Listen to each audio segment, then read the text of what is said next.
കർത്താവിൻ്റെ വിലയേറിയ നാമം വാഴ്ത്തപ്പെടുമാറാകട്ടെ. ഇന്ന് വിശേഷാൽ പ്രിയപ്പെട്ടവരോട് ചേർന്ന് കർത്താവിനെ ആരാധിപ്പാൻ ദൈവം അവസരം നൽകിയത് ഓർത്ത് ദൈവത്തെ സ്തുതിക്കുന്നു.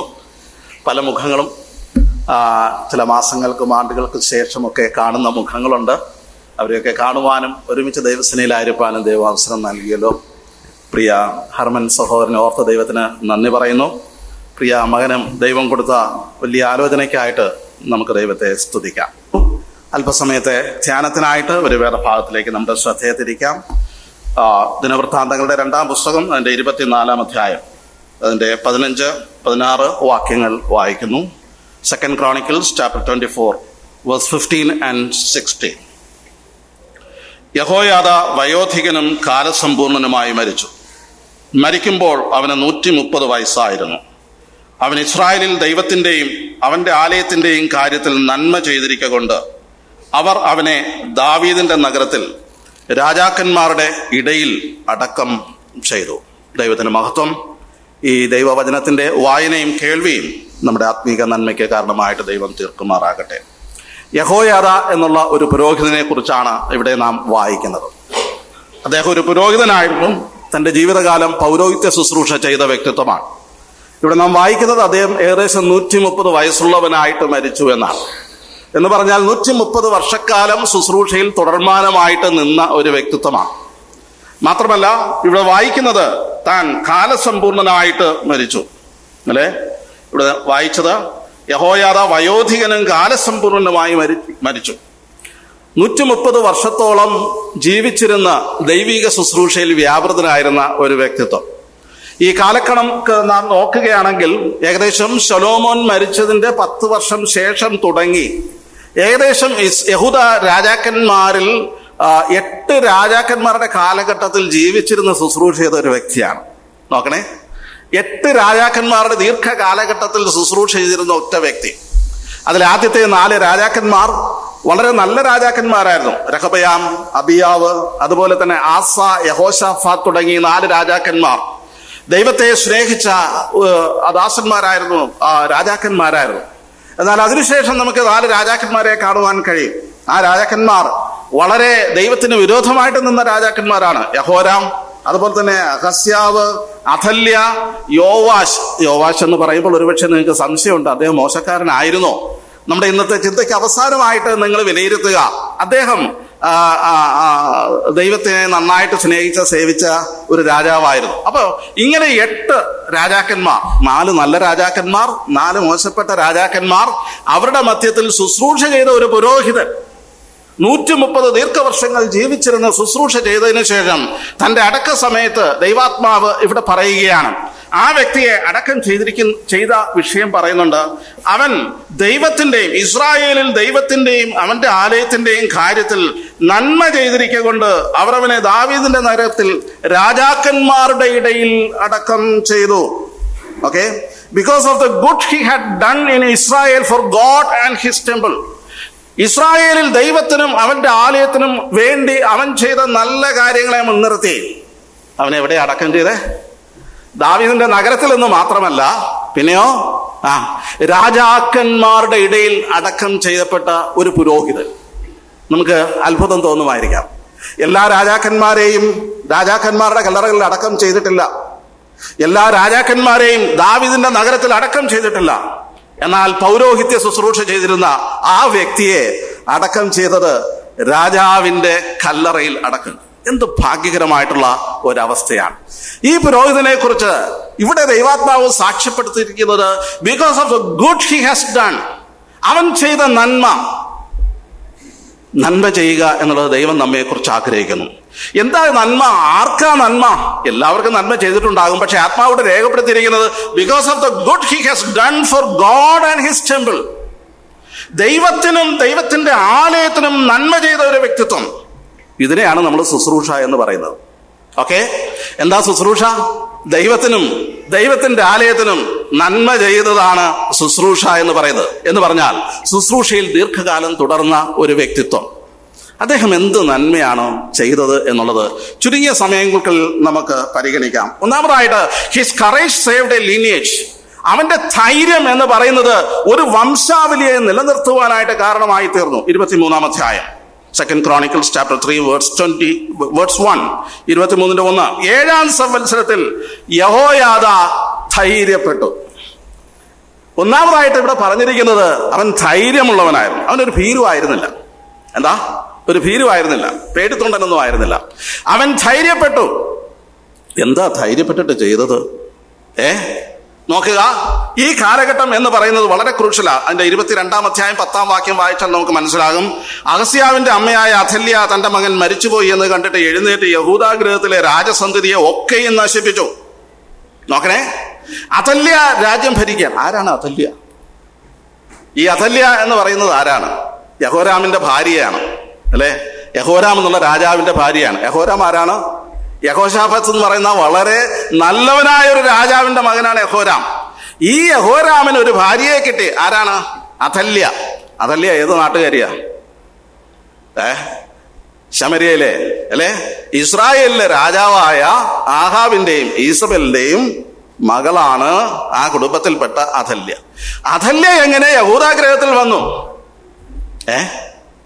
അഥല്യ എങ്ങനെ യഹൂദാഗ്രഹത്തിൽ വന്നു? പ്രിയമുള്ളവരെ, യഹോശാഫാത്തിന്റെ ചരിത്രം നിങ്ങൾ വായിച്ചു നോക്കുക. 2 Chronicles chapter 12 verse 1 onwards നിങ്ങൾ വായിച്ചു നോക്കുക. അവിടെ ഒരു പ്രത്യേക പദമുണ്ട്. ആ കാലത്ത് യഹോശാഫാത്തിന് ധനവും മാനവും വർദ്ധിച്ചപ്പോൾ അവൻ ഇസ്രായേൽ രാജാവായ ആഹാബുമായി സംബന്ധം കൂടി. പച്ച മലയാളമാണ് അവിടെ പറഞ്ഞിരിക്കുന്നത്. സംബന്ധം കൂടി എന്ന് പറഞ്ഞു കഴിഞ്ഞാൽ വിവാഹബന്ധങ്ങളിൽ ഏർപ്പെട്ടു. എന്താ ചെയ്തത്? തന്റെ മൂത്ത മകൻ യഹോരാമിന് ഒരു ഭാര്യയെ എടുത്തു. എവിടെ നിന്നാണ്? ആഹാബിന്റെ കുടുംബത്തിൽ നിന്ന്. ഇസ്രായേൽ രാജാവായ ആഹാബ് ഈസബേൽ ആ കുടുംബത്തിൽ നിന്ന് അഥല്യയെ ഈ കുടുംബത്തിലെടുത്തു. അന്നു മുതൽ തുടങ്ങി ഈ യഹൂദ രാജാക്കന്മാരുടെ അധപതനം.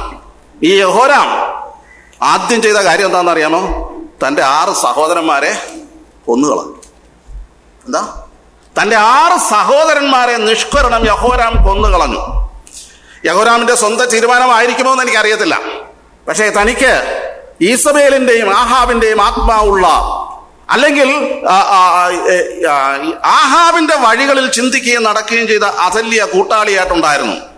6 സഹോദരന്മാരെ കൊന്നുകളഞ്ഞു. എന്തിനായിരിക്കാം കൊന്നത്?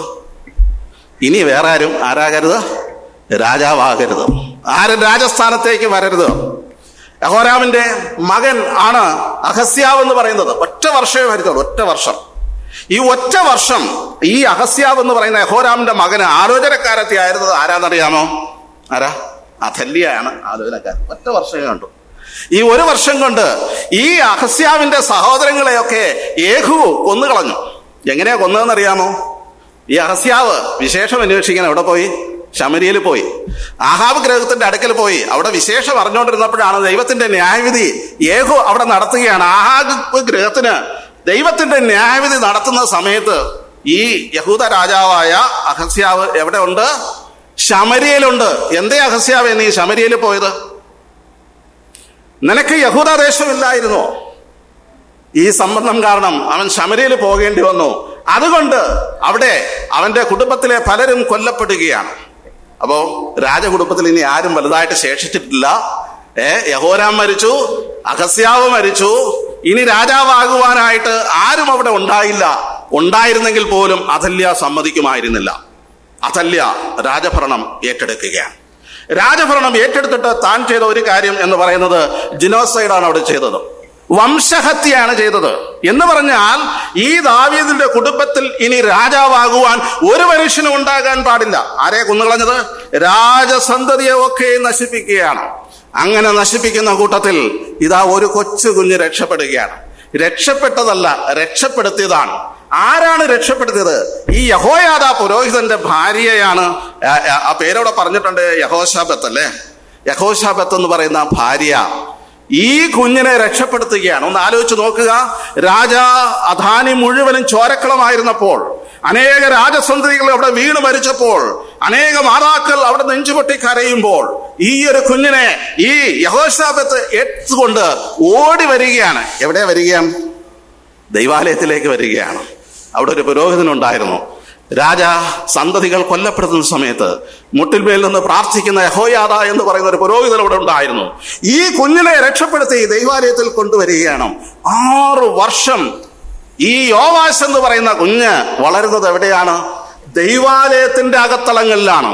ആരും കാണാതെ, ആരും അറിയാതെ ഇതാ അവനെ കൊല്ലുവാനായിട്ട് അന്വേഷിക്കുന്ന അഥല്യ രാജ്യം ഭരിക്കുമ്പോൾ ദൈവാലയത്തിനകത്ത് യോവാശ് വളർത്തപ്പെടുകയാണ്. അവനെ വളർത്തുവാൻ ധൈര്യം കാണിച്ചത് യഹോയാദ പുരോഹിതനാണ്. അവന് ചോറും ചൊല്ലും കൊടുത്ത് വളർത്തുകയാണ്. ദൈവാലയത്തിന്റെ അകത്തളങ്ങളിൽ അവൻ വചനം പഠിക്കുകയാണ്. അവന് ആവശ്യമായിട്ടുള്ള സംരക്ഷണം അവിടെ നൽകുകയാണ്. 6 വർഷം. നമുക്കറിയാം മോശയുടെ മാതാപിതാക്കൾ എത്ര മാസമാണ് ഒളിപ്പിച്ചു വെച്ചത്? 3 മാസം. 3 മാസം കഴിച്ചു കഴിഞ്ഞാൽ പിന്നെ ഈ കുഞ്ഞിനെ ഒളിപ്പിക്കാൻ പറ്റില്ല. എന്നാൽ അങ്ങനെ ഇരിക്കെ ഈ യഹൂദ നഗരങ്ങൾക്കകത്ത്, യെരുശലേം പട്ടണവാതിൽക്കലിന് അകത്ത്, അവിടെ ദൈവാലയത്തിൽ ആൾക്കാർ വരികയും പോവുകയും ചെയ്യുമ്പോൾ, അനേക ശുശ്രൂഷകൾ അവിടെ നടക്കുമ്പോൾ, ഈ ദൈവാലയത്തിനകത്തുള്ള പാർപ്പിട ഗ്രഹങ്ങളിൽ ആര് വളരുകയാണ്? 6 വർഷം വളർത്തുകയാണ്. ചില്ലറ ധൈര്യമൊന്നും പോരാ. യഹോയാദ യഹോവയിൽ ധൈര്യപ്പെടുകയാണ് രാജസന്തതിയെ രക്ഷപ്പെടുത്തുവാൻ. എന്തുകൊണ്ടെന്നാൽ ഇവിടെ ഈ യഹോയാദ പറയുന്ന ഒരു സ്റ്റേറ്റ്മെന്റ് ഉണ്ട്. അതിന്റെ 3-ാം വാക്യം, 23-ന്റെ 3-ാമത്തെ വാക്യം. രാജപുത്രൻ തന്നെ രാജാവാകണം. രാജപുത്രൻ തന്നെ രാജാവാകണം. നമുക്കറിയാം നാഥാൻ പ്രവാചകൻ പല ആവർത്തി ഈ കാര്യം പറഞ്ഞിട്ടുണ്ട്. ശമൂവേലിന്റെ 2-ാം പുസ്തകം 7-ന്റെ 16-ാം വാക്യത്തിൽ, നിന്റെ ഗ്രഹവും നിന്റെ രാജ്യത്വവും എന്നേക്കും എന്റെ മുമ്പാകെ സ്ഥിരമായിരിക്കും. ദിനവൃത്താന്തങ്ങളുടെ 1-ാം പുസ്തകം 17-ന്റെ 12, ഞാൻ അവന്റെ സിംഹാസനം എന്നേക്കും സ്ഥിരമാക്കും. എന്ന് പറഞ്ഞാൽ ദൈവത്തിന്റെ പദ്ധതിയാണ് ദാവീദിന്റെ കുലത്തിൽ യേശു കർത്താവ് പിറക്കണം. ദാവീദിന്റെ കുലം സ്ഥിരമായിരിക്കണം. എന്നാൽ അതിനെ തകർത്ത് കളയുവാനായിട്ട്, ഇല്ലായ്മ ചെയ്യുവാനായിട്ട് അഥല്യ എന്ന് പറയുന്ന ആഹാബിന്റെ മകൾ മുതിർന്നപ്പോൾ അതിനെ സംരക്ഷിക്കുവാനായിട്ട് ധൈര്യം കാണിച്ച ഒരു വ്യക്തിയാണ് ആര്? ഈ യഹോയാദ പുരോഹിതൻ എന്ന് പറയുന്നത്. His courage saved A lineage. ദൈവജനമേ, ദൈവത്തിന്റെ വചനത്തോട് കൂറ് പ്രഖ്യാപിക്കുവാനായിട്ട്, അതിനുവേണ്ടി നിലകൊള്ളുവാനായിട്ട് ദൈവജനം ധൈര്യമുള്ളവരായിരിക്കേണ്ടത് ആവശ്യമാണ്. ദൈവം നമുക്ക് നൽകിയിരിക്കുന്നത് ഭീരുത്വത്തിന്റെ ആത്മാവിനെ അല്ല. ഭീരുത്വത്തിന്റെ ആത്മാവിനെ അല്ല ദൈവം നമുക്ക് നൽകിയിരിക്കുന്നത്. വചനത്തിൽ അടിസ്ഥാനപ്പെട്ട കാര്യങ്ങൾക്ക് വേണ്ടി ധൈര്യമായിട്ട് നിൽക്കുവാൻ ആവശ്യമുണ്ട്. ഒരുപക്ഷെ തല നഷ്ടപ്പെട്ടാലും കുഴപ്പമില്ല, ഉപദ്രവം നേരിട്ടാലും കുഴപ്പമില്ല. വചനത്തിന്റെ പ്രമാണങ്ങൾക്ക് വേണ്ടി നിലകൊള്ളുവാനായിട്ട് ധൈര്യമുള്ളവരായിട്ട് തീരുവാൻ ആവശ്യമുണ്ട്. യഹോയാദ അപ്രകാരമുള്ള ഒരു പുരോഹിതനായിരുന്നു. ആ ധൈര്യത്തെ നിങ്ങൾ കാണണമെങ്കിൽ 7-ാമത്തെ വയസ്സിൽ ഇദ്ദേഹത്തെ രാജാവാക്കാൻ കൊണ്ടുവരുന്ന ഒരു ശ്രമമുണ്ട്. ഒന്ന് വായിച്ച് കേൾപ്പിക്കാം. 23-ന്റെ 4-ാം വാക്യം. എന്ത് ധൈര്യത്തോടുകൂടിയാണ് ചെയ്യുന്നത്? അഥല്യ രാജാവായിരിക്കുമ്പോൾ ഈ കുഞ്ഞിനെ രാജാവാക്കുവാൻ വേണ്ടി ശ്രമിക്കുന്ന കാര്യമാണ്. നിങ്ങൾ ചെയ്യേണ്ട കാര്യമാവിത്: പുരോഹിതന്മാരും ലേവ്യരുമായ നിങ്ങൾ ശബത്തിൽ തവണ മാറി വരുന്ന 1/3 ഭാഗം വാതിൽകാവൽക്കാരനായിരിക്കണം, 1/3 ഭാഗം രാജധാനിയിൽ നിൽക്കണം, 1/3 ഭാഗം അടിസ്ഥാന വാതിൽക്കൽ നിൽക്കണം. ജനമെല്ലാം ആലയത്തിന്റെ പ്രാകാരങ്ങൾ ഉണ്ടായിരിക്കണം. നോക്കണേ, ജനത്തെ ഈ കാര്യത്തിന് വേണ്ടി സജ്ജരാക്കുകയാണ്. ഇവിടെ 4 കൂട്ടം കാണുവാൻ സാധിക്കും. എവിടെയാ? 1/3 ഭാഗം വാതിൽ കാവൽക്കാർ, 1/3 ഭാഗം രാജധാനിയിൽ കാവൽ ചെയ്യുന്നു, 1/3 ഭാഗം എവിടെ നിൽക്കുകയാണ്? അടിസ്ഥാന വാതിൽക്കൽ നിൽക്കുകയാണ്. ജനമെല്ലാം എവിടെ നിൽക്കുകയാണ്? ആലയത്തിന് ചുറ്റും നിൽക്കുകയാണ്. യോവാശ് എവിടെയാണ് നിൽക്കുന്നത്? 11-ാം വാക്യം. അവർ രാജകുമാരനെ പുറത്തു കൊണ്ടുവന്നു, കിരീടം ധരിപ്പിച്ചു, സാക്ഷ്യപുസ്തകവും അവന്റെ കയ്യിൽ കൊടുത്തു, അവനെ രാജാവാക്കി. യഹോയാദയും പുത്രന്മാരും അവനെ അഭിഷേകം ചെയ്യുന്നു. യോവാശ് ആരുടെ നടുവിലാണ് നിൽക്കുന്നത്? യഹോയാദ പുരോഹിതന്റെയും പുത്രന്മാരുടെയും നടുവിൽ ആര് നിൽക്കുകയാണ്? ഈ യോവാശ് രാജാവ് നിൽക്കുകയാണ്. ആലയത്തിന് ചുറ്റും ആര് നിൽപ്പുണ്ട്? ജനം നിൽപ്പുണ്ട്. വാതിലിന് ചുറ്റും ആര് നിൽപ്പുണ്ട്? പുരോഹിതന്മാരിൽ 1/3 ഭാഗം നിൽപ്പുണ്ട്. പട്ടണവാതിൽക്കൽ 1/3 ഭാഗം നിൽപ്പുണ്ട്. രാജധാനിയുടെ കവാടങ്ങളിൽ 1/3 ഭാഗം നിൽപ്പുണ്ട്. എന്തിനാ നിൽക്കുന്നത്? ഈ 7 വയസ്സുള്ള വ്യക്തിയെ രാജാവാക്കാൻ വേണ്ടിയുള്ള ശ്രമമാണ്. ആ സമയത്ത് ഇവിടെ ഒരു ആരവം മുഴങ്ങുകയാണ്. എന്താ? രാജാവേ ജയ ജയ എന്ന് ആർത്ത് വിളിക്കുന്ന സ്വരം ഈ രാജധാനിയുടെ അകത്തളങ്ങളെ കിടിലം കൊള്ളിക്കുകയാണ്. അഥല്യ പുറത്തിറങ്ങി നോക്കുകയാണ്. ഇതെന്തൊരൊച്ചയാണ്, ഇതെന്തൊരു ശബ്ദമാണ്, ഇതുവരെ കേട്ടിട്ടില്ലല്ലോ ഇല്ലല്ലോ. ജനം ആർത്ത് വിളിക്കുകയാണ്. അഥല്യ ഇതെന്തെന്ന് കാണുവാനായിട്ട് ദൈവാലയത്തിനകത്തേക്ക് വരികയാണ്. യഹോയാദ പറയുന്നുണ്ട്, തൻ്റെ അംഗരക്ഷകരോട് പറയുകയാണ്, ഇങ്ങകത്തേക്ക് പ്രവേശിപ്പിക്കേണ്ട, ശല്യമൊന്നും ഉണ്ടാക്കാതെ ഒരു സൈഡിലൂടെ ദൈവാലയത്തിന് പുറത്തേക്ക് അഥല്യയെ കൂട്ടിക്കൊണ്ടു പോകണം. ദൈവാലയത്തിനകത്ത് വെച്ച് അഥല്യയെ കൊല്ലരുത്. എന്താ? ദൈവാലയത്തിനകത്ത് വെച്ച് അഥല്യയെ കൊല്ലരുത്. അവളെ കൊണ്ടുപോവുകയാണ്. ഏതാ? കുതിരവാതിലിന്റെ മുമ്പിൽ വെച്ച് അവളെ കൊന്നു കളയുകയാണ്. പ്രിയമുള്ളവരെ, യഹോയാദാ പുരോഹിതൻ ധൈര്യമുള്ളവനായിരുന്നു. അവൻ വചനത്തിൽ വിശ്വസിച്ചതുകൊണ്ട് അത് നടപ്പിലാക്കുവാനായിട്ട് ദൈവത്തിന്റെ നിയോഗങ്ങളെ ഏറ്റെടുത്തുകൊണ്ട് അവനൊരു വംശാവലിയെ അവൻ ശേഷിപ്പിക്കുവാനായിട്ട് കാരണക്കാരനായി തീർന്നു. 2, അവൻ ജനവുമായിട്ട് ഒരു ഉടമ്പടി ചെയ്യുകയാണ്. His covenant revived A nation. His covenant revived A nation. അതിന്റെ 23-ാം അധ്യായം 2 Chronicles chapter 23 verse 16.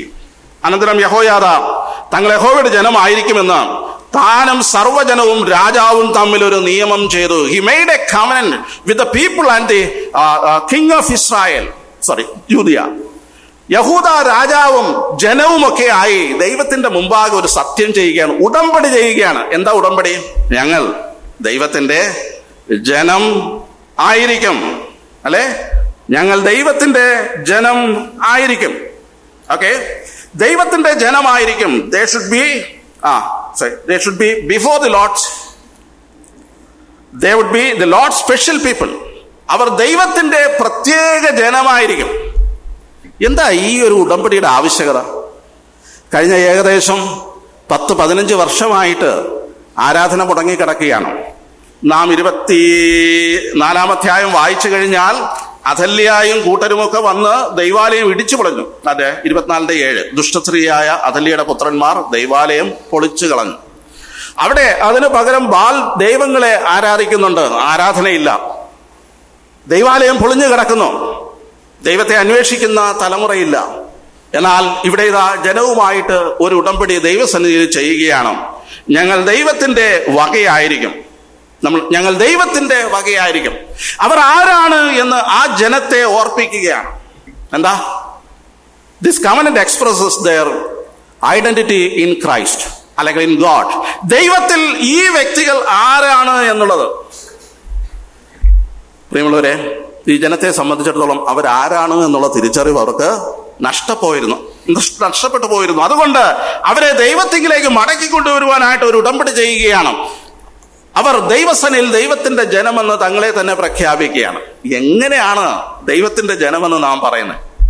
ആഴ്ചതോറും ആരാധനയ്ക്ക് വരുന്നത് ദൈവജനത്തിന്റെ സൂചകമെന്ന് നാം പറയുമായിരിക്കാം, അല്ലെങ്കിൽ ദൈവിക കാര്യങ്ങൾക്ക് വേണ്ടി കൊടുക്കുന്നത് അതിന്റെ സൂചകമെന്ന് നാം പറയുമായിരിക്കാം.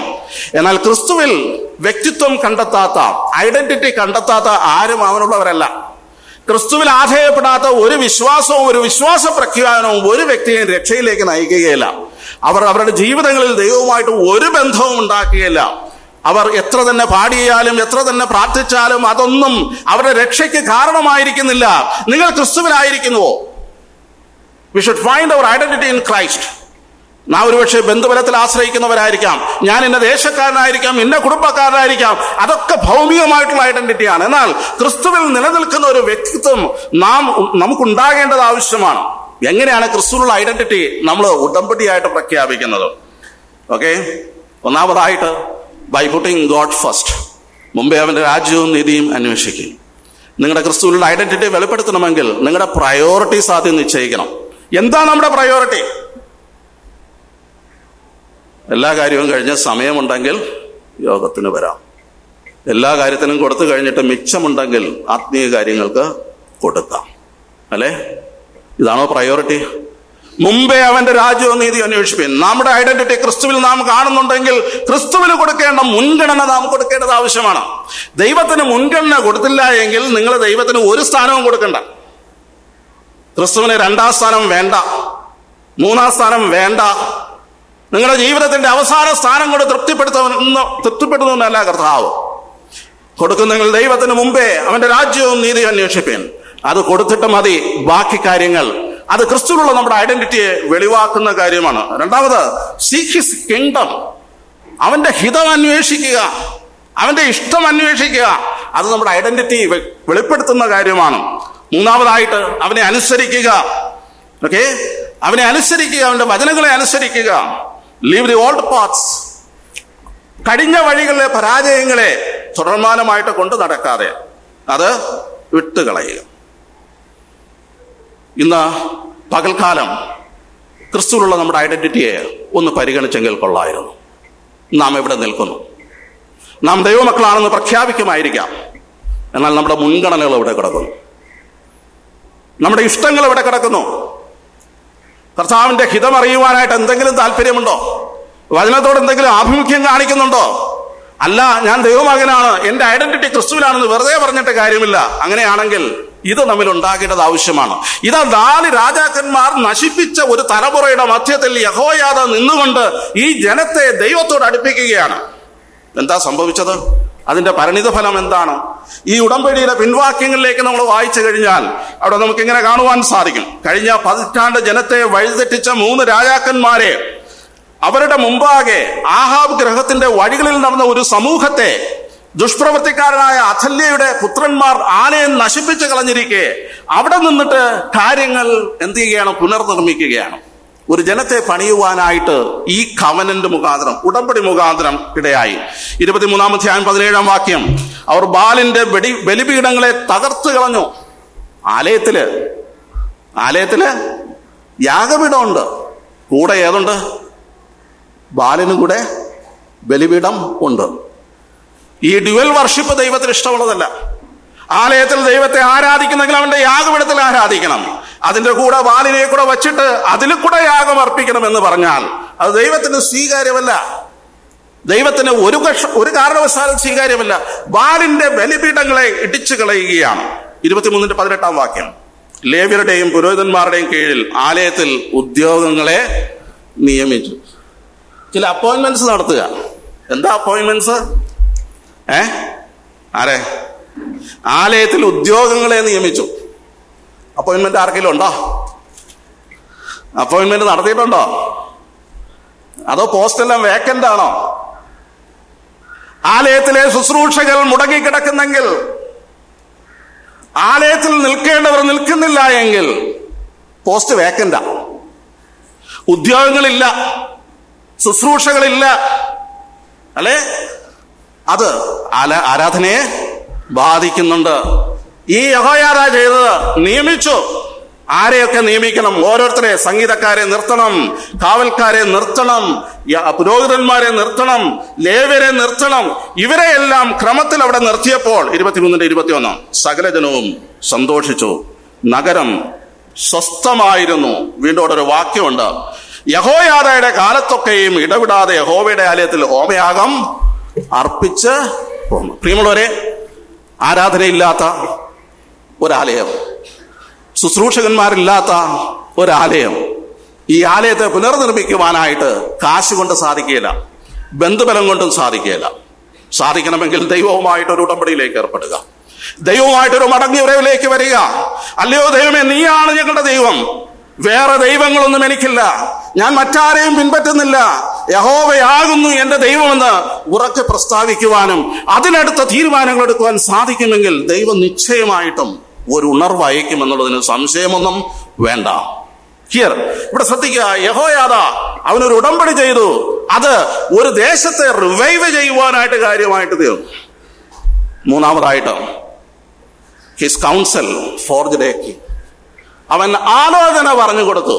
അതൊരു രാജാവിനെ ശരിയായ പാതയിൽ നടത്തുന്നതിനായിരുന്നു. 24-ാം അധ്യായം 2 Chronicles chapter 24 verse 2.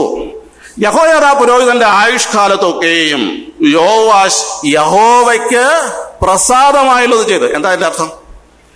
യഹോയാദ പുരോഹിതൻ ജീവിച്ചിരുന്ന കാലത്തൊക്കെയും യോവാശ് യഹോവയ്ക്ക് പ്രസാദമായുള്ളത് ചെയ്തു. അതിന്റെ അർത്ഥം ഇത്രയേ ഉള്ളൂ, യഹോവയ്ക്ക് പ്രസാദമായുള്ളത് ചെയ്യുവാനായിട്ട് യോവാശിനെ പ്രേരിപ്പിക്കുകയും പ്രോത്സാഹിപ്പിക്കുകയും ചെയ്തിരുന്നവനായിരുന്നു ആര്? ഈ യഹോയാദ പുരോഹിതൻ. എന്നാൽ നിർഭാഗ്യകരം എന്ന് പറയട്ടെ, യഹോയാദ മരിച്ചു കഴിഞ്ഞു. 130 വയസ്സുള്ളവനായിട്ട് മരിച്ചു. അവൻ എന്നേക്കും ജീവിച്ചിരിക്കുവാൻ കഴിയുകയില്ലല്ലോ. അവന്റെ ശുശ്രൂഷ തീർന്നതിന് ശേഷം അവൻ കാലയവനേക്കുള്ളിൽ മാറിപ്പോവുകയാണ്. അതിനുശേഷം ദൈവത്തെ സേവിക്കുവാനായിട്ട് ആർക്ക് കഴിഞ്ഞില്ല? യോവാശിന് കഴിഞ്ഞില്ല. എന്നാൽ യഹോയാദയെ സംബന്ധിച്ചിടത്തോളം ഒരു കൃതാർത്ഥതയുണ്ട്. അവന്റെ ജീവകാലത്തൊക്കെയും യോവാശ് നേരായിട്ടുള്ള വഴിയിൽ നടന്നു. ഞാൻ നേരത്തെ പറഞ്ഞല്ലോ, കൊച്ചു പ്രായത്തിൽ അവന്റെ കരം പിടിച്ച് ദൈവാലയത്തിന്റെ ഇടവഴികളിലൊക്കെ നടന്നു തോർക്കുന്നുണ്ട്. അവന്റെ വായിൽ, അവന്റെ ചെവിയിൽ ചൊല്ലിക്കൊടുത്ത ന്യായപ്രമാണത്തിന്റെ വചനങ്ങൾ ഓർക്കുന്നുണ്ട്. ദൈവാലയത്തിന്റെ നടുവിൽ വളർത്തപ്പെട്ട ഒരു ബാല്യം ആർക്കുണ്ടായിരുന്നു? യോവാശിനുണ്ടായിരുന്നു. ഇവിടെ ഓടി നടക്കുന്ന കുഞ്ഞുങ്ങൾക്കായിട്ട് ഞാൻ ദൈവത്തെ സ്തുതിക്കുന്നു. അവർ അങ്ങനെ തന്നെ വളരണം. എവിടെ വളരേണ്ടേ? അവർ വളരേണ്ടത് ദൈവാലയത്തിലാണ് വളരേണ്ടത്. അവരെന്താ കാണേണ്ടത്? ദൈവാലയത്തിലെ ശുശ്രൂഷകൾ കാണും. അവരെന്താ പഠിക്കേണ്ടത്? ദൈവത്തിന്റെ വചനവും അവർ പഠിക്കണം. അവർ കുഞ്ഞു പ്രായത്തിലെ ദൈവാലയത്തിന്റെ ആ മതിലുകൾക്കകത്ത് വളരുവാനായിട്ട് ഇടയായി യഹോയാദ അവന്റെ കൈ പിടിച്ച് നടത്തുന്നുണ്ടോ? നിങ്ങൾക്ക് ഓർമ്മയുണ്ടോ? നിങ്ങളുടെ ബാല്യപ്രായത്തിൽ നിങ്ങളുടെ മാതാപിതാക്കൾ കൈ പിടിച്ച് ആലയത്തിലേക്ക് കൊണ്ടുവന്നത് ഓർമ്മയുണ്ടോ? തലമുറകളെ വളർത്തുവാനായിട്ട് ആവശ്യമുണ്ട്. യഹോയാദ യോവാശിനെ വളർത്തുകയാണ്. കേവലം 6 വയസ്സ് വരെ മാത്രമല്ല, അവനെ രാജാവാക്കുക മാത്രമല്ല, രാജാവാക്കിയതിനു ശേഷം 47 വർഷം യോവാശ് ഭരിച്ചു. എന്നാൽ അതിനകത്ത് ഏകദേശം 35 വർഷത്തിലധികം രാജഭരണത്തിന്റെ സമയത്ത് യഹോയാദ ജീവനോടെ ഇരിപ്പുണ്ടായിരുന്നു. അവന്റെ കാലത്തൊക്കെയും അവന് നല്ല ആലോചന പറഞ്ഞു കൊടുത്തു. His council for the king. ഒരു നല്ല രാജാവിനെ കാണുവാനായിട്ട് ആഗ്രഹമുണ്ടെങ്കിൽ യഹോയാദ കാലത്തെ ആരുടെ അടുക്കിലേക്ക് വരിക? യോവാശിന്റെ അടുക്കിലേക്ക് വരിക. 7 വയസ്സേ പ്രായമുള്ളൂ, നിങ്ങൾ തെറ്റിദ്ധരിക്കേണ്ട. 7 വയസ്സിലും അവന് ചിന്ത ആരെക്കുറിച്ചാണ്? ദൈവാലയത്തെ കുറിച്ചാണ്, അല്ലെ? അവന് പ്രായം കൂടുന്നുണ്ട്. യുവാവസ്ഥയിലും അവന്റെ ചിന്ത എന്താണ്? ആലയത്തെ കുറിച്ചാണ്, ദൈവത്തെ കുറിച്ചാണ് അവന്റെ ചിന്ത. എന്തുകൊണ്ട് സാധിച്ചു? അവന് ഗൈഡ് ചെയ്യുവാനായിട്ട് ആരുണ്ടായിരുന്നു? യഹോയാദ എന്നൊരു ഭക്തനായ പുരോഹിതനുണ്ടായിരുന്നു. ഓക്കെ, നാം അവിടെ വായിക്കുന്നുണ്ട് 24-ാം അധ്യായം. ഓക്കെ, 5-ാമത്തെ വാക്യത്തിൽ ഈ യോവാശിന് ഒരു താല്പര്യം തോന്നി. ഓക്കെ, യോവാശ് യഹോവയുടെ ആലയത്തിന്റെ അറ്റകുറ്റം തീർപ്പാൻ മനസ്സ് വെച്ചു. അവൻ പുരോഹിതന്മാരെയും ലേവ്യരെയും കൂട്ടി വരുത്തി അവരോട്, യഹൂദ നഗരങ്ങളിലേക്ക് ചെന്ന് നിങ്ങളുടെ ദൈവത്തിന്റെ ആലയം ആണ്ടുതോറും അറ്റകുറ്റം പോക്കുവേൻ. എല്ലാ ഇസ്രായേലിലും ചെന്ന് ദ്രവ്യം ശേഖരിപ്പിൻ, ഈ കാര്യം വേഗം നിവർത്തിക്കണം എന്ന് കൽപ്പിച്ചു. യോവാശിനൊരാഗ്രഹം, ആലയം പൊളിഞ്ഞു കിടക്കുകയില്ലേ, അതൊന്ന് റിപ്പയർ ചെയ്യണം. റിപ്പയർ ചെയ്യാൻ വേണ്ടിയിട്ട് ലേവ്യരോട് പറയുകയാണ്, നിങ്ങൾ അതിന്റെ ധനം ശേഖരിച്ച് അത് റിപ്പയർ ചെയ്യുക. ഒരു രാജാവല്ലേ കൽപ്പിച്ചത്? ലേവ്യരനുസരിക്കേണ്ടതല്ലേ? ആണ്, ലേവ്യരനുസരിക്കേണ്ടതാണ്. എന്നാൽ ലേവ്യരുടെ റെസ്പോൺസ് ശ്രദ്ധിച്ചോളൂ. ലേവ്യരോ അതിന് ബന്ധപ്പെട്ടില്ല. എന്താ ബന്ധപ്പെട്ടില്ല? എന്താ ബന്ധപ്പെടുക എന്ന് പറഞ്ഞാൽ അതിനുള്ള ഒരു ശ്രമവും നടത്തിയില്ല. ഉദാസീനമായിട്ടിരുന്നു. രാജാവിന്റെ കൽപ്പനയാണ്, ശരി, ആലയത്തെ സംബന്ധിക്കുന്ന കൽപ്പനയാണ്, എന്നാൽ ഉദാസീനമായിരിക്കുകയാണ്, ബന്ധപ്പെട്ടില്ല. പ്രിയമുള്ളവരെ, ആത്മീയ ശുശ്രൂഷ ബന്ധപ്പാടുള്ള ശുശ്രൂഷയാണ്.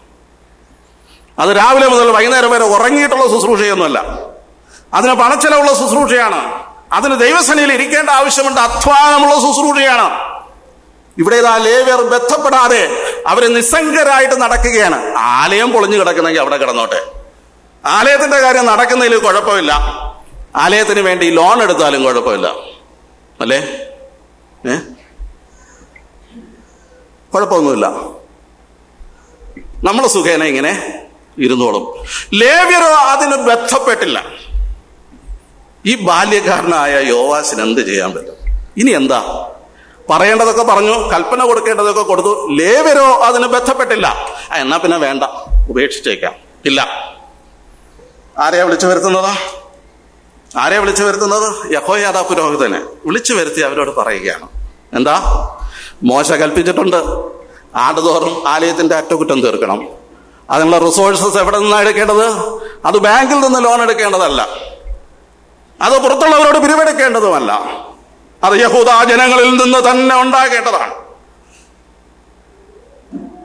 ദൈവാലയത്തിന്റെ അറ്റകുറ്റം തീർക്കാൻ വേണ്ടി ലോൺ എടുക്കാനായിട്ട് ആരും ആവശ്യപ്പെടരുതേ. ബാങ്കിനെ സമീപിക്കാനായിട്ട് ആരും ആവശ്യപ്പെടരുതേ. അത് നമ്മുടെ കരങ്ങളിൽ നിന്ന് തന്നെയാണ് പോകേണ്ടത്. മോശ കൽപ്പിച്ചതുപോലെ യഹോയാദ പുരോഹിതനോട് പറയുകയാണ്.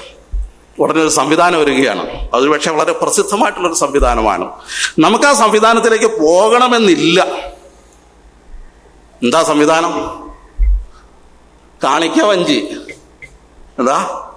ആലയത്തിന്റെ മുമ്പിൽ ഒരു കാണിക്ക വഞ്ചി. പോകുന്നവർക്കും വരുന്നവർക്കൊക്കെ, ആലയത്തിൽ വരുന്നവർക്കൊക്കെ അവിടെ പറഞ്ഞിട്ടുണ്ട് എങ്ങനെ ഉണ്ടാക്കണമെന്നൊക്കെ പറഞ്ഞിട്ടുണ്ട്. ഒരു വലിയ ഭണ്ഡാരമാണ്, അതിന്റെ മേലിലൊരു വായുമൂടിയുണ്ട്, അതവിടെ വച്ചിരിക്കുകയാണ്. അത് എല്ലാ ദിവസവും ആലയത്തിൽ വരുന്നവർ അതിനകത്ത് ഇട്ടുകൊണ്ടിരിക്കും. എല്ലാ ദിവസവും ഇതിനകത്തുള്ള കാശ് എണ്ണി തിട്ടപ്പെടുത്തി എടുക്കും, വീണ്ടും അതവിടെ കൊണ്ടുവയ്ക്കും. എന്തായാലും നമുക്കെന്തായാലും ഒരു ഭണ്ഡാരത്തിന്റെ ആവശ്യമൊന്നും ഇല്ല. എന്തുകൊണ്ടെന്നാൽ ലേവ്യരോ അതിന് ബന്ധപ്പെട്ടില്ല എന്ന് പറയുന്നുവെങ്കിൽ തിരുമല സഭയിലെ ദൈവജനം അതിന് പ്രാഗൽഭ്യമുള്ളവരാണ്. അവർ അത് ചെയ്യുമെന്നുള്ളതിന് യാതൊരു സംശയമില്ല. ഇത്തരത്തിലൊരു കാണിക്ക വഞ്ചിയുടെ ആവശ്യം നമ്മുടെ സഭകളില് ഇല്ല. എന്നാൽ ഉദാര മനസ്സോടുകൂടെ ദൈവാലയത്തിന്റെ നിർമ്മിതിക്ക് വേണ്ടി കൊടുക്കുവാൻ ആവശ്യമുണ്ട്. അറ്റകുറ്റം അവിടെ കിടന്നോട്ടെ എന്ന് കരുതരുത്. അത് എന്റെ പങ്കല്ല, ഞാനല്ല ചെയ്യേണ്ടതെന്ന് നമ്മൾ ആരും കരുതരുത്. അത് ശാപത്തിനടുത്ത കാര്യമാണ്. പ്രിയമുള്ളവരെ, ഇവിടെ ഇതാ യെഹോയാദാ പുരോഹിതൻ ചെയ്തത് ഈ കാര്യങ്ങളൊക്കെ ചെയ്യുകയാണ്. ഈ ധനം ശേഖരിക്കുകയാണ്. ശേഖരിച്ചു, വേലക്കാരെ കണ്ടു, പണിക്കാരെ കണ്ടു, അവർക്ക് കൊണ്ടു കൊടുത്തു, അവരത് പണിതു. അത് കഴിഞ്ഞിട്ട് മിച്ചം കാശുണ്ടായിരുന്നു, അതുകൊണ്ട് സേഫ് ഡെപ്പോസിറ്റ് ഒന്നും ഇട്ടില്ല. അതുകൊണ്ട് ആലയത്തിലേക്കുള്ള ഉപകരണങ്ങളൊക്കെ വാങ്ങി. അതുകൊണ്ടും തീർന്നില്ല, ആലയത്തിലെ വേലക്കാർക്ക്, ശുശ്രൂഷക്കാര് അവരുടെ പരിചരണത്തിന് വേണ്ടി ആ കാര്യങ്ങളൊക്കെ ഉപയോഗിച്ചു. അവിടെ ലേവ്യർ ശുശ്രൂഷ ചെയ്യുന്നുണ്ട്, കാവൽക്കാരുണ്ട്, സംഗീതക്കാരുണ്ട്, ഇവരെല്ലാം ഉണ്ട്. ഇത്രയും വലിയൊരു പ്രോജക്റ്റ് എങ്ങനെ ചെയ്യുമല്ലേ? കണക്കെഴുതണ്ടേ? കൃത്യമായിട്ടുള്ള കണക്ക് സൂക്ഷിക്കണ്ടേ?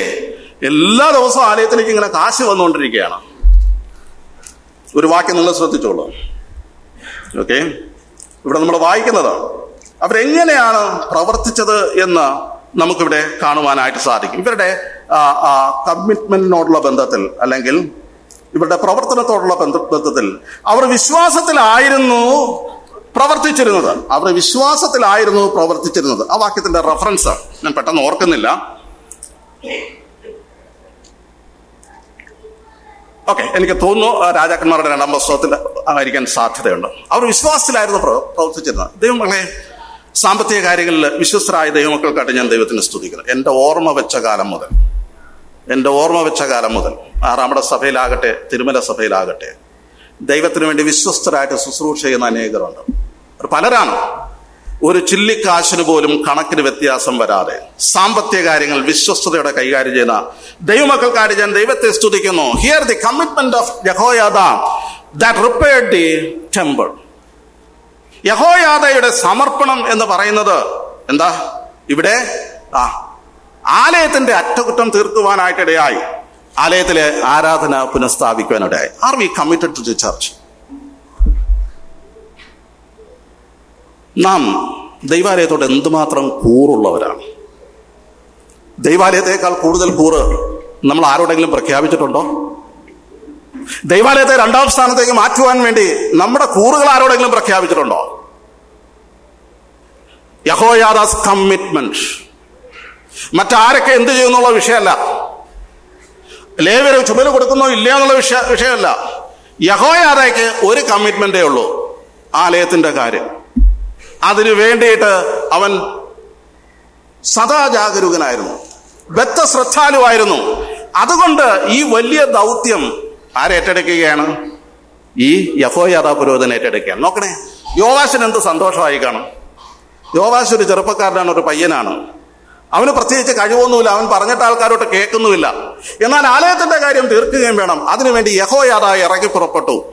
ആ രാജാവിനെ ശരിയായ പാതയിൽ നയിക്കുവാൻ മാത്രമല്ല, ദൈവം മുമ്പാകെ കമ്മിറ്റഡ് ആയിട്ട് നിൽക്കുകയാണ്. ഞാൻ എൻ്റെ വാക്കിൽ അവസാനിപ്പിക്കുന്നതിന് മുമ്പ്, എന്തുകൊണ്ടാണ് ദൈവാത്മാവ് ഇങ്ങനെ പറഞ്ഞത്? അവൻ ദൈവത്തിനും അവന്റെ ആലയത്തിനും വേണ്ടി നന്മ ചെയ്തിരിക്കുന്നത് കൊണ്ട് അവനെ രാജാക്കന്മാരുടെ കല്ലറകളിൽ, നമ്മളെല്ലാം ആഗ്രഹിക്കുന്നുണ്ട് രാജാക്കന്മാരുടെ കല്ലറകളിൽ അടക്കം കിട്ടണമെന്ന്. വെറുതെ കിട്ടുകയില്ല. It will cost you something. ചില വില കൊടുത്തേ മതിയാകൂ. പുരോഹിതനായിരിക്കാം, സാരമില്ല.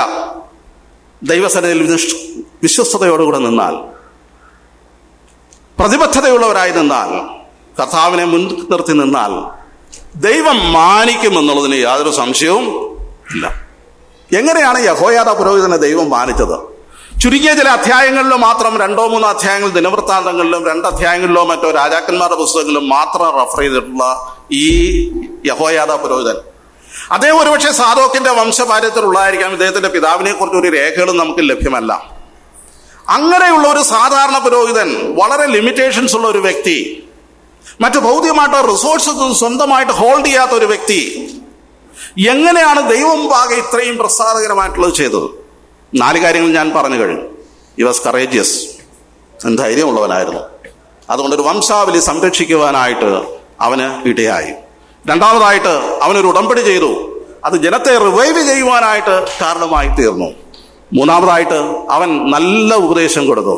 ഒരു രാജാവിനെ ശരിയായ പാതയിൽ നടത്തുവാനായിട്ട് ആ ഉപദേശം മതിയായതായിരുന്നു. അഞ്ചാമതായിട്ട് ആലയത്തിന്റെ അറ്റകുറ്റം തീർക്കുവാനായിട്ട് ഹി വാസ് കമ്മിറ്റഡ്.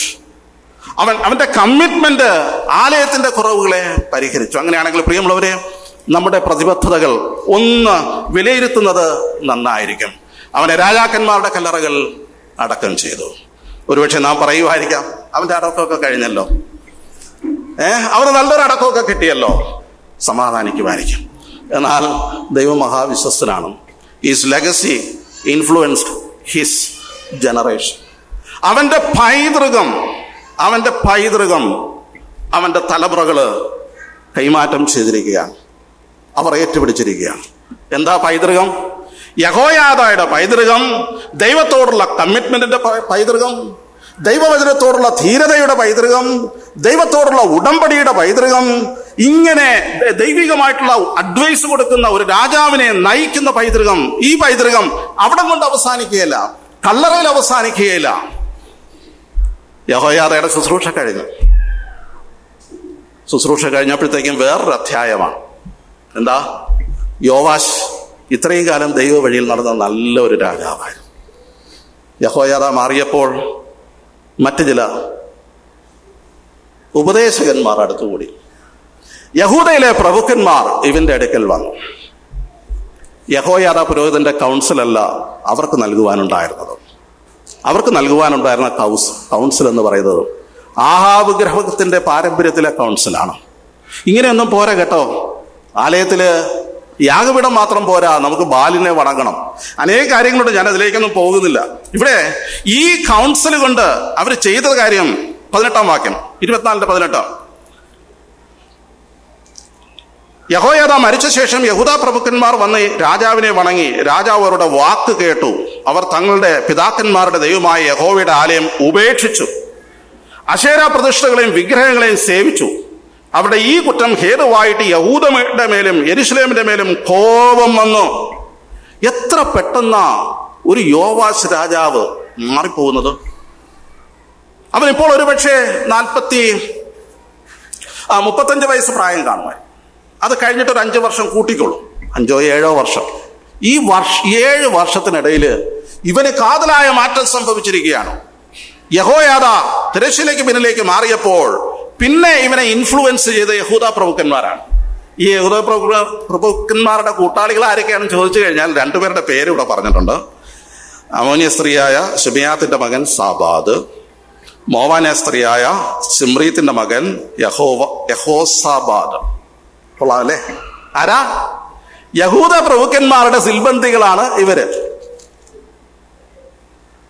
ഇവരവസാനം ഏതുവരെ എത്തിയെന്നറിയാമോ? രാജാവിന്റെ അകമ്പടി പട്ടാളം വരെ എത്തി. രാജാവ് ഉറങ്ങുമ്പോൾ കാവൽ നിൽക്കുന്ന കാവൽക്കാർ വരെയായി. ആരാ? മോവാബ്യ സന്തതിയും അമ്മോന്യ സന്തതിയും യഹൂദ പ്രഭുക്കന്മാരുടെ സിൽബന്ധിയോടെ രാജകൊട്ടാരത്തിൽ യോവാശ് രാജാവിനെ കാവൽ നിൽക്കുന്നവരുടെ കൂട്ടത്തിൽ അമ്മോന്യനും ആരുണ്ട്? മോവാബ്യനും വന്നുപെട്ടു. എങ്ങനെ വന്നുപെട്ടു? യഹൂദ പ്രഭുക്കന്മാരുടെ കൗൺസിൽ. ഓക്കെ. എന്നാൽ ദൈവാത്മാവോട് പറയുന്ന ഒരു കാര്യമുണ്ട്. ഇങ്ങനെ വഴിതെറ്റിപ്പോയ യോവാശിനോട് ദൈവത്തിന്റെ പ്രവാചകൻ വന്ന് പറയുകയാണ്. വേഴ്സ് 19. ഓക്കെ. അവരെ യഹോവയെങ്കിലേക്ക് തിരിച്ചു വരുത്തുവാൻ അവൻ പ്രവാചകന്മാരെ അവരുടെ അടുക്കൽ അയച്ചു. അവർ അവരോട് സാക്ഷീകരിച്ചു, എങ്കിലും അവർ ചെവി കൊടുത്തില്ല. പ്രവാചകനെ കൊണ്ട് പറഞ്ഞിട്ട് കാര്യമൊന്നും ഇല്ല. ഒരു പ്രവാചകനാണോ? 2 പ്രവാചകനാണോ? 3 പ്രവാചകനാണ്? എത്ര പ്രവാചകന്മാർ വന്നു കാണും? ആ അധ്യായത്തിന്റെ അവസാനം 27-ാം വാക്യം നോക്കിക്കോളൂ. 27-ാം വാക്യം നിങ്ങൾ തന്നെ എണ്ണിക്കോളൂ എത്ര പ്രവാചകന്മാരെ അയച്ചു. ഓക്കെ. 27. അവന്റെ പുത്രന്മാരുടെയും അവന് വിരോധമായുള്ള പ്രവചന ബാഹുല്യത്തിൻ്റെയും ദൈവാലയം അറ്റകുറ്റം തീർത്തതിൻ്റെയും വൃത്താന്തം രാജാക്കന്മാരുടെ ചരിത്ര പുസ്തകത്തിലാണ്. രാജാക്കന്മാരുടെ ചരിത്ര പുസ്തകം എടുത്ത് പരിശോധിച്ച് നോക്കുക. ഇവനെതിരെയുള്ള പ്രവാചക ബാഹുല്യം, ദൈവം എത്രയോ ദീർഘക്ഷമയുള്ളവനാണെന്ന് നോക്കണേ. എത്രയോ ദീർഘക്ഷമയുള്ളവനാണെന്ന് നോക്കണേ. ഒരു പ്രാവശ്യമല്ല, 2 പ്രാവശ്യമല്ല, പ്രവാചകന്മാർ മാറി മാറി വന്ന് ആവർത്തിച്ച് ഇവന് വിരോധമായിട്ട് പ്രസംഗിച്ചിട്ട് അത് എഴുതി വൃത്താന്ത പുസ്തകത്തിൽ വച്ചിരിക്കുകയാണ്. അവിടെ ഇരുന്നോട്ടെ, ഫയലിൽ കിടന്നോട്ടെ. എന്നിട്ടും മാനസാന്തരപ്പെടുവാൻ യോവാശ് ധൈര്യം കാണിച്ചില്ല, മനസ്സ് വെച്ചില്ല. എന്താ സംഭവിച്ചത്? അടുത്ത ആരാ മുന്നോട്ട് വരുന്നത്? മരിച്ചുപോയ യഹോയാദാ പുരോഹിതന്റെ മകൻ. ഞാൻ നേരത്തെ പറഞ്ഞല്ലോ, യഹോയാദയും പുത്രന്മാരും ചേർന്നാണ് യോവാശിനെ രാജാവായിട്ട് അഭിഷേകം ചെയ്തത്. അതിലൊരു മകന്റെ പേരാണ് സെഖര്യാവ്, സൺ ഓഫ് യഹോയാദ മുന്നോട്ട് വരികയാണ്. പ്രവാചകന്മാർ പരാജയപ്പെട്ട സ്ഥാനത്ത് വെറും പുരോഹിതനായിരുന്ന സെഖര്യാവ് മുന്നോട്ട് വന്ന് പറയുകയാണ്. എന്താ പറയുന്നത്? രാജാവിന്റെ മുഖത്ത് നോക്കി പറയുകയാണ്. എന്നാൽ അവർ അവന്റെ നേരെ കൂട്ടുകെട്ടുണ്ടാക്കി. 20-ാം വാക്യം. എന്നാറേ ദൈവത്തിന്റെ ആത്മാവ് യഹോയാദാ പുരോഹിതന്റെ മകനായ സെഖര്യാവിന്റെ മേൽ വന്നു. അവൻ ജനത്തിനെതിരെ നിന്നു. അവരോട് പറഞ്ഞത്, ദൈവം ഇപ്രകാരം അരുളി ചെയ്യുന്നു, നിങ്ങൾക്ക് ശുഭം വരുവാൻ കഴിയാതെ വണ്ണം നിങ്ങൾ യഹോവയുടെ കൽപ്പനകളെ ലംഘിക്കുന്നത് എന്ത്? നിങ്ങൾ യഹോവയെ ഉപേക്ഷിച്ചത് കൊണ്ട് അവൻ നിങ്ങളെയും ഉപേക്ഷിച്ചിരിക്കുന്നു. നോക്കണേ, എത്ര വ്യക്തമായിട്ടുള്ള അരുളപ്പാടാണ് സെഖര്യാവ് പറയുന്നത്. അവനൊരു പുരോഹിതനാണ്. അവനെ ഒരുപക്ഷെ ആലയത്തിന്റെ കാര്യങ്ങളൊക്കെ നോക്കിയാൽ മതി. എന്നാൽ പ്രവാചകന്മാരുടെ വാക്ക് കേൾക്കാത്ത ഈ യോവാശിന്റെ മുമ്പാകെ നിന്ന് ധൈര്യമായിട്ട് പറയുകയാണ്. അപ്പനെ പോലെയുള്ള മകൻ തന്നെ അല്ലേ? അപ്പന്റെ ധൈര്യം ആർക്കുണ്ട്? ഈ മോനും ഉണ്ട്. ധൈര്യമായിട്ട് പറയണ, ആലയത്തിൽ നിന്ന് വിളിച്ച് പറയുകയാണ്. എന്താ സെഖര്യാവിന് സംഭവിച്ചത്? 21-ാം വാക്യം. എന്നാൽ അവർ അവന്റെ നേരെ കൂട്ടുകെട്ടുണ്ടാക്കി രാജാവിന്റെ കൽപ്പന പ്രകാരം യഹോവയുടെ ആലയത്തിന്റെ പ്രാകാരത്തിൽ വെച്ച് അവനെ കല്ലെറിഞ്ഞു. അങ്ങനെ യോവാശ് രാജാവ് അവന്റെ അപ്പനായ യഹോയാദാ തനിക്ക് ചെയ്തതേ ഓർക്കാതെ അവന്റെ മകനെ കൊന്നുകളഞ്ഞു. അവൻ മരിക്കുമ്പോൾ യഹോവ നോക്കിക്കൊള്ളട്ടെ, യഹോവ നോക്കി ചോദിച്ചു കൊള്ളട്ടെ എന്ന് പറഞ്ഞു. എന്താ സെഖര്യാവ് ചെയ്ത തെറ്റ്? രാജാവിനെ ദൈവത്തിന്റെ അരുളപ്പാട് പറഞ്ഞു കേൾപ്പിച്ചു, ധൈര്യത്തോടെ പറഞ്ഞു കേൾപ്പിച്ചു.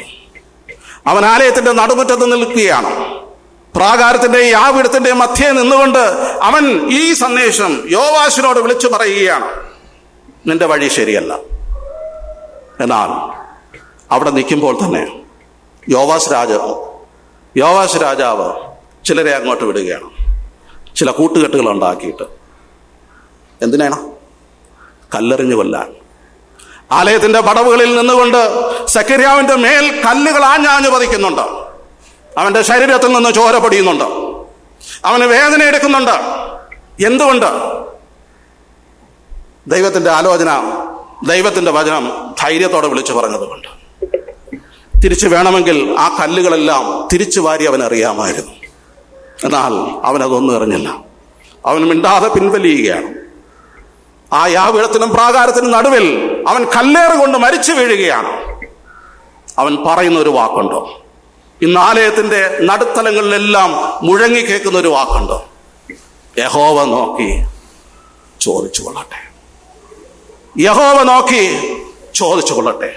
ഓരോ പുരോഹിതന്മാരും ദൈവാലയത്തിൽ മുറിവേറ്റ് പിടയുമ്പോൾ അവർക്ക് ദൈവത്തോട് പറയാനുള്ള ഒരു കാര്യം, യഹോവ നോക്കി ചോദിച്ചു കൊള്ളട്ടെ. പ്രിയമുള്ളവരെ, ഇതുകൊണ്ട് ആ കാര്യങ്ങൾ അവസാനിച്ചുവെങ്കിൽ കുഴപ്പമില്ലായിരുന്നു, സംഗതി തീർന്നില്ല. വർഷങ്ങൾ ഇനിയും മുന്നോട്ട് പോയി. എന്താ യോവാശിന് പറ്റിയത്? യോവാശ് അവൻ വീട്ടിൽ കിടന്നുറങ്ങുന്ന സമയത്ത്, അവനൊരു യുദ്ധത്തിനൊക്കെ പോയിട്ട് മഹാവ്യാധി ഉണ്ടായിട്ട് വീട്ടിൽ കിടന്നുറങ്ങുന്ന സമയത്ത്, എന്താ 25-ാം വാക്യം.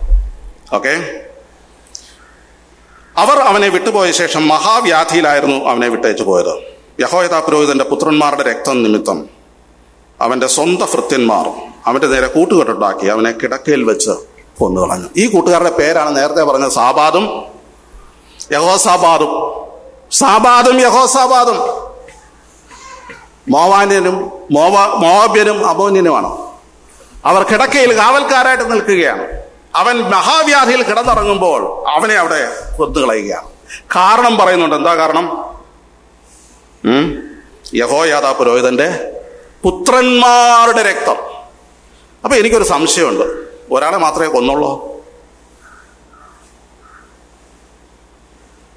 സഖര്യാവിന്റെ കാര്യം പറഞ്ഞിട്ടുണ്ട്.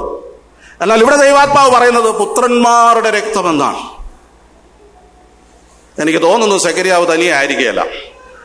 യോവാശിനെ അഭിഷേകം ചെയ്യാൻ ഈ പുത്രന്മാർ കൂടെ നിന്നതാണ്. ഈ സഖര്യാവ് ഈ വചനം പറയുമ്പോൾ അവന്റെ സഹോദരങ്ങളും കൂടെ ഉണ്ടായിരുന്നു കാണും. അവരെല്ലാം കൂട്ടത്തിൽ മരിച്ചു കാണും. എന്തിനാ ഈ കഥ പറയുന്നത്? ഈ കഥയ്ക്ക് എന്തെങ്കിലും സാങ്കത്യമുണ്ടോ? പുതിയ നിയമത്തിലേക്ക് കടന്നു വരുമ്പോൾ നമ്മുടെ കർത്താവായ യേശുക്രിസ്തു ഒരു സഖര്യാവിനെ കുറിച്ച് പറഞ്ഞിട്ടുണ്ട്. ആ സഖര്യാവിന്റെ പിതാവിന്റെ പേര് ബെരഖ്യാവിന്റെ മകൻ സഖര്യാവ് എന്നാണ് മത്തായി സുവിശേഷത്തിൽ എഴുതിയിരിക്കുന്നത്. ലൂക്കോസിന്റെ സുവിശേഷത്തിൽ സഖര്യാവ് എന്നേ പറഞ്ഞിട്ടുള്ളൂ. സഖര്യാവന്മാരുടെ അനേക പേരുകളുണ്ടായിരുന്നു. ഈ സഖര്യാവ് എന്ന് പറയുന്നത് BC 9-ാം നൂറ്റാണ്ടിൽ ജീവിച്ചിരുന്ന സഖര്യാവാണ്. സഖര്യാവ് പ്രവചനം എഴുതിയ സഖര്യാവ് ബെരഖ്യാവിന്റെ മകൻ തന്നെയാണ്, പക്ഷെ BC 6-ാം നൂറ്റാണ്ടിലാണ്. യേശു കർത്താവിന്റെ കാലഘട്ടത്തിൽ ഒരു പുരോഹിത കുടുംബത്തിൽ ഒരു സഖര്യാവ് ഉണ്ടായിരുന്നു. അത് സ്നാപക യോഹന്നാന്റെ അപ്പനാണ്. ഈ സഖര്യാവുമാരെല്ലാം ഉണ്ടായിരിക്കെ യേശു കർത്താവ് ഒരു സഖര്യാവിനെ കുറിച്ച് പറയുന്നു. അത് 6-ാം നൂറ്റാണ്ടിലെ സഖര്യാവായിരിക്കാൻ സാധ്യതയില്ല. മത്തായി സുവിശേഷം ബെരഖ്യാവിന്റെ മകൻ എന്ന് പറഞ്ഞിട്ടുണ്ട്.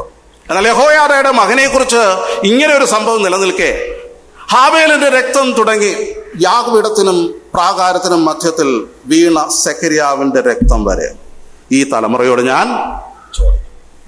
അതാരും ആയിക്കൊള്ളട്ടെ, ഈ സഖര്യാവാണെങ്കിൽ യേശു കർത്താവ് ഇവനെ മറന്ന് പോയില്ല. എന്റെ വാക്കുകൾ ഞാനിവിടെ അവസാനിപ്പിക്കുകയാണ്. യഹോയാദാ പുരോഹിതൻ, അവന്റെ പൗരോഹിത്യം അവന് വേണമെങ്കിൽ ഒഴികഴിവുള്ളവനായിട്ട് നിൽക്കാമായിരുന്നു. എന്നാൽ ഒരു വംശാവലിയെ സംരക്ഷിക്കുവാനായിട്ട് അവൻ ധൈര്യപ്പെടുകയാണ്. ഒരു രാജാവിനെ വഴി നടത്തുവാനായിട്ട് അവനെ അഡ്വൈസ് ചെയ്യുകയാണ്. ഒരു രാജ്യത്തെ റിവൈവിലേക്ക് നടത്തുവാനായിട്ട് അവരെ കവനന്റിലേക്ക് നടത്തുകയാണ്. ഒരാലയത്തിന്റെ അറ്റകുറ്റം തീർക്കുവാനായിട്ട് അവൻ കമ്മിറ്റഡ് ആയിട്ട് മുന്നോട്ട് വരികയാണ്. അവൻ മരിച്ചു കഴിഞ്ഞിട്ടും അവന്റെ ശുശ്രൂഷ അവസാനിച്ചിട്ടില്ല. അവന്റെ ലെഗസി, അവന്റെ പൈതൃകം ഒരു തലമുറയെ ദൈവത്തിന് വേണ്ടി നിർത്തി. നാം ഇന്ന് എവിടെ നിൽക്കുന്നു? നാം ഇന്ന് എവിടെ നിൽക്കുന്നു? യഹോയാദാ നമുക്കൊരു വെല്ലുവിളിയാണ്. ഇതിന്റെ 7 അയലത്ത് പോലും എത്തുവാനായിട്ട് നമുക്ക് സാധ്യമല്ല. എന്നാൽ ദൈവാലയത്തിൽ ശുശ്രൂഷയ്ക്കായിട്ട് നിയമിക്കപ്പെട്ടവർ എന്നുള്ള നിലയിൽ ഞാനും നിങ്ങളും ഒരുപോലെ ദൈവത്തിന്റെ മുമ്പാകെ കണക്ക് കൊടുക്കേണ്ടവരാണ്. ദൈവവചനത്തിന് നിരക്കാത്ത കാര്യങ്ങൾ, ദൈവാത്മാവിന് നിരക്കാത്ത കാര്യങ്ങൾ, ദൈവജനത്തിന് നിരക്കാത്ത കാര്യങ്ങൾ, അതിനുവേണ്ടി നാം ആരെങ്കിലും സന്ധി ചെയ്തിട്ടുണ്ടെങ്കിൽ മനസ്സാന്തരപ്പെടുക. ദൈവത്തിന് വേണ്ടിയും ദൈവവചനത്തിന് വേണ്ടിയും നടുവ് നിവർത്തി നിൽക്കുവാനായിട്ട് ധൈര്യപ്പെടുന്ന യഹോയാദയെ പോലെ വചനം ധൈര്യത്തോടെ പറയാനായിട്ട് നടുവ് നിവർത്തി നിൽക്കുക. ജീവിതം എന്തുമായിക്കൊള്ളട്ടെ, ജീവൻ എന്തുമായിക്കൊള്ളട്ടെ, കല്ലേറാണെങ്കിൽ കല്ലേറ്, അതിനുവേണ്ടി നിവർന്നു നിൽക്കുവാനായിട്ട് ദൈവത്തിന്റെ ജനത്തിന് ഇടവരട്ടെ. ആലയത്തിന്റെ അറ്റകുറ്റം തീരട്ടെ. ഇത് നമ്മെ ഏൽപ്പിച്ചിരിക്കുന്ന ഉത്തരവാദിത്തമാണ്. ഇവിടുത്തെ കാര്യം നോക്കാൻ വേണ്ടി മറ്റേതെങ്കിലും സഭക്കാരിവിടെ വരില്ല, മറ്റേതെങ്കിലും സമൂഹം ഇവിടെ വരില്ല. ആലയത്തിന്റെ കാര്യം ഏൽപ്പിച്ചിരിക്കുന്നത് നമ്മളെ ഓരോരുത്തരുമാണ്. അങ്ങനെയാണെങ്കിൽ അതിനോടുള്ള നമ്മുടെ മറുപടിയും ഉത്തരവും ദൈവസന്നിധിയിൽ നാം ബോധിപ്പിക്കുക. അവന്റെ ആത്മാവ് നമ്മെ ഓരോരുത്തരെയും സഹായിക്കും.